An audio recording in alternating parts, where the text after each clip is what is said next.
Marahil hindi nyo pa alam to. Ito ay bulaklak na sinasangag ko.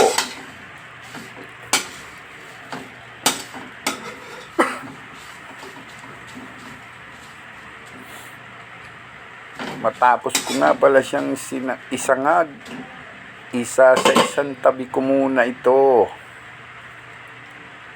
para makapaggisa na tayo at magpainit ng kawali at mantika. Ngayong mainit na siya, kailangan na nating ilagay ang sibuyas, isunod ang bawang, at syempre isunod natin ang sinangag nating bulaklak ng saging. Nilagyan ko rin pala ito ng pork cubes for flavoring.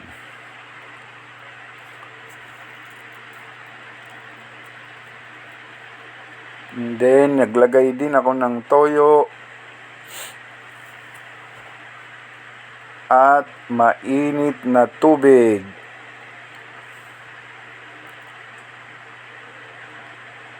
Hinayaan ko muna siyang kumulo sa loob ng 5 minuto. Matapos siyang kumulo ng 5 minuto, ilagyan ko siya ng paminta at kaunting suka. Nilagyan ko na rin siya ngayon ng kaunting asukal.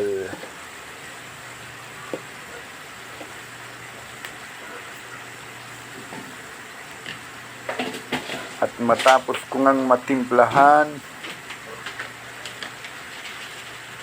nilagyan ko rin siya ng seasoning granules. Matapos yon, akin uli siyang pakukuluan sa loob ng 5 minuto o hanggang sa matuyo ang sabaw nito o lumapot ang sabaw.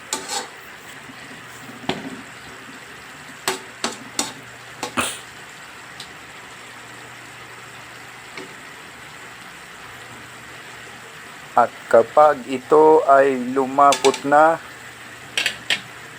syempre, there you have it. Tayo nang manginain. Mainit na kanin at adobong bulaklak ng saging. Tara, maghapunan na tayo.